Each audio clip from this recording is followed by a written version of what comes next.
Dans ce tutoriel, vous apprendrez à ajouter des textes et des images et à les faire suivre le mouvement de n'importe quel objet ou personne dans votre vidéo. Vous pouvez le faire en utilisant la version gratuite de DaVinci Resolve, donc il n'y a pas d'excuse. Commençons. Nous allons ajouter un texte et une image à cette personne qui est en train de faire du patin. Comme vous pouvez voir, dans certaines parties, il y a des arbres qui cachent la personne. Cet exemple nous ira à merveille pour apprendre à réaliser le suivi de mouvement, même quand il y a des obstacles qui passent devant, ce qui est quelque chose de très commun. Une fois que nous avons placé notre vidéo sur la ligne du temps, nous devons mettre la tête de lecture juste sur le clip vidéo, puis nous diriger vers le module Fusion de DaVinci Resolve.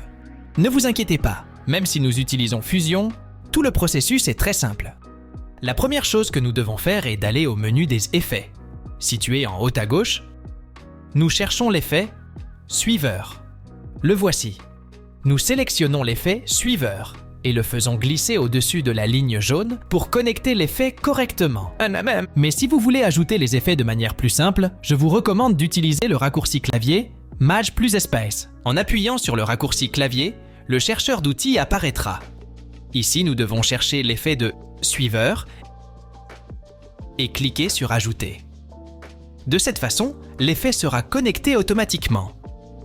Une fois l'effet de suiveur ajouté, maintenant nous allons commencer à faire le suivi de mouvement de la personne.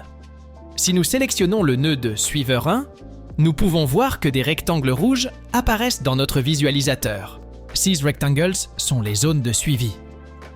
Pour déplacer ces rectangles et les placer au-dessus de la zone que nous voulons suivre, nous devons cliquer sur le coin supérieur gauche du rectangle, sur ce petit carré. Dans mon cas, je vais suivre le mouvement du visage de la personne. Pour bien placer la zone de suivi, vous pouvez faire un zoom dans le visualiseur, en maintenant enfoncé la touche CTRL et en tournant la molette de la souris. Et maintenant, pour ajuster la position du visualiseur, maintenez enfoncé la molette de la souris et déplacez la souris. De cette façon, nous pourrons placer la zone de suivi avec plus de précision. Parfait. Je vais chercher une image du vidéo où le visage peut être bien vu. Nous pouvons voir qu'il y a deux rectangles rouges, un petit rectangle et un autre plus grand avec des lignes en pointillés. Ce rectangle plus grand suivra également le mouvement, mais avec moins d'intensité. C'est une zone secondaire. Nous utilisons le petit rectangle pour sélectionner la zone que nous voulons suivre et le grand rectangle avec des lignes en pointillés pour sélectionner une zone plus large. Prêt, nous nous dirigeons vers le menu du nœud Suiveur. Si cela n'apparaît pas, cliquez sur l'onglet Inspecteur. Avant de commencer le suivi, il est conseillé de changer le mode ajustable. Par défaut, il est configuré sur Non. Je recommande de le changer en Meilleure correspondance. C'est le mode qui donne généralement de meilleurs résultats. Nous avons tout configuré. Commençons à suivre le mouvement du visage. Comme nous nous sommes positionnés sur l'image 35, nous devons faire le suivi du mouvement de la partie droite, jusqu'à la dernière image de la vidéo, et aussi de la partie gauche, jusqu'au début de la vidéo. D'abord, nous suivrons la partie droite. Pour cela, nous cliquerons sur ce bouton avec une flèche pointant vers la droite, et DaVinci Resolve suivra le mouvement du visage dans toute cette partie. Parfait! Dans les images où apparaissent ces lignes verticales blanches, ce sont les images où le suivi a déjà été effectué. Ensuite, nous nous plaçons à nouveau sur la même image sur laquelle nous étions avant, qui dans mon cas était l'image 35. Et maintenant, il ne reste plus qu'à suivre la partie gauche. Nous cliquons sur ce bouton avec la flèche pointant vers la gauche. Ici, nous rencontrons le premier problème.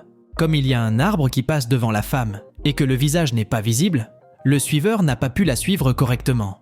Si vous faites attention, au moment où l'arbre cache le visage, le suiveur reste accroché à l'arbre. Comment pouvons-nous résoudre cela? C'est très facile. Il suffit de suivre ces étapes que je vais vous dire. Le premier pas est de trouver l'image où le suiveur cesse de suivre le visage. Dans ce cas, c'est très simple. Il suffit de chercher l'image avant que l'arbre cache le visage.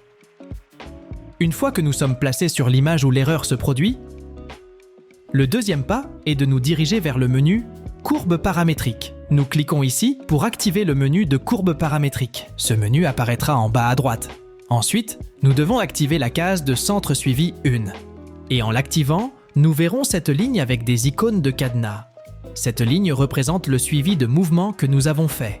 Nous avons besoin de voir clairement la partie gauche de l'endroit où nous avons placé notre tête de lecture, qui est la partie qui nous intéresse. Nous allons faire un peu de zoom pour pouvoir la voir bien. Cette partie de la gauche est où le suiveur reste accroché à l'arbre et cesse de suivre la personne, donc nous allons éliminer tous ces cadenas de la gauche. De cette manière, nous pourrons éliminer la partie avec l'erreur.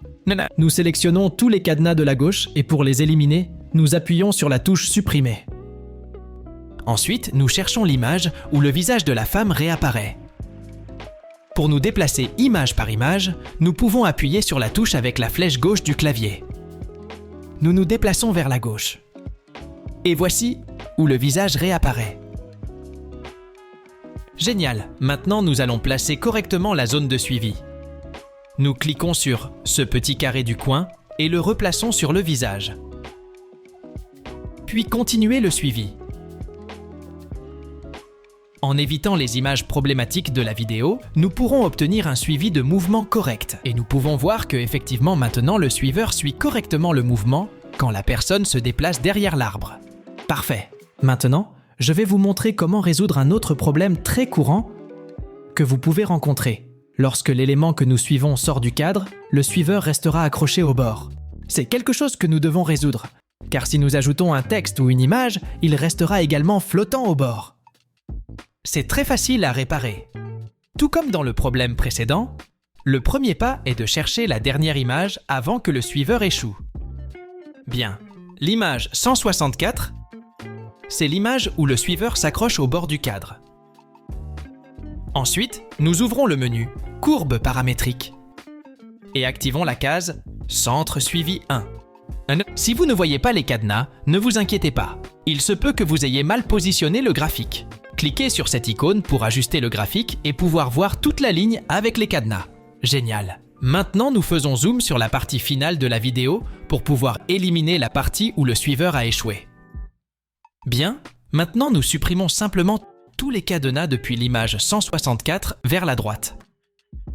Nous appuyons sur la touche « Supprimer ». Maintenant, pour terminer de résoudre le problème et éviter que le texte reste flottant au bord, nous devons réaliser une dernière étape. Nous faisons un clic droit sur le graphique et cherchons l'option « Extrapolation de gradient ». En cliquant, une estimation du mouvement du suiveur sera créée, c'est-à-dire que le suiveur imaginera le chemin que suivrait le drone hors de l'écran. Et voilà! Maintenant que nous savons comment résoudre les deux problèmes les plus communs que nous pouvons rencontrer, passons à la partie finale du tutoriel. Ajouter un texte ou une image au suivi de mouvements que nous avons fait. Une fois que nous avons terminé le suivi, nous devons nous diriger vers l'onglet Opérations. Dans ce menu, nous devons changer le mode d'opération. Pour pouvoir ajouter des images ou des textes, nous devons sélectionner le mode Correspondance de mouvement. Parfait. Ensuite, nous ajouterons un nœud multimerge pour pouvoir ajouter notre texte ou image. Nous cliquons sur cette icône ici. Le nœud multimerge nous permettra d'ajouter deux éléments qui suivent le suivi. C'est-à-dire, si vous voulez, vous pourrez ajouter deux textes, ou un texte et une image. Dans le cas où vous ne voulez ajouter qu'un élément, vous pouvez également le faire, pas de problème. Ensuite, nous connectons le nœud multimerge avec le nœud de suiveur de cette manière, qu'il soit joint avec ce petit triangle vert. Parfait, il est temps d'ajouter notre texte. Nous cliquons sur cette icône pour ajouter un nœud de texte. Et nous connectons le nœud du texte plus avec le nœud multimerge. Ainsi, nous y sommes. Dans le menu de texte plus, nous écrivons le texte que nous voulons et le personnalisons à notre goût. Nous pouvons changer la police, la couleur, la taille et d'autres réglages. Pour placer le texte au-dessus de la personne, nous cliquons sur ce petit carré entre les deux flèches et ensuite déplaçons le texte là où nous voulons le placer. Et voilà! Maintenant, le texte que nous venons d'ajouter suivra le mouvement de la tête pendant toute la vidéo. Peut-être que vous pensez « Comment puis-je ajouter deux textes ?» Très facile, nous ajoutons simplement un autre texte et le connectons au nœud multimerge, exactement de la même manière que précédemment. Nous écrivons et personnalisons le texte et le plaçons dans la zone de la vidéo que nous voulons. Et ce nouveau texte que nous venons d'ajouter suivra également le même mouvement. Et qu'en est-il des images? comment pouvons-nous les ajouter? D'abord, nous nous dirigeons vers le panneau multimédia. Ici, vous pourrez importer les fichiers que vous souhaitez utiliser. Une fois importés, sélectionnez l'image, le GIF ou la vidéo que vous voulez et glissez-la vers le panneau des nœuds.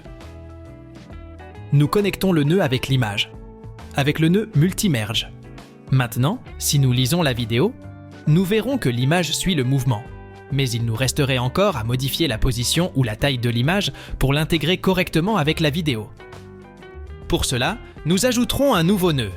Assurons-nous d'avoir sélectionné le nœud avec l'image et en appuyant sur le raccourci clavier Maj plus espace pour ouvrir le chercheur d'outils.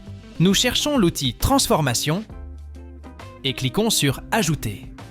Et dans le menu du nœud Transformation, vous aurez la liberté d'ajuster la position, l'échelle et la rotation jusqu'à ce que votre image s'intègre parfaitement dans la scène. Attendez, qu'est-ce que vous dites? Que vous aimeriez apprendre à faire plus d'effets dans DaVinci Resolve complètement gratuitement? Il se trouve que j'ai un cours gratuit sur DaVinci Resolve que vous pouvez regarder en entier sur ma chaîne YouTube. Il suffit de cliquer sur la liste de lecture qui apparaît à l'écran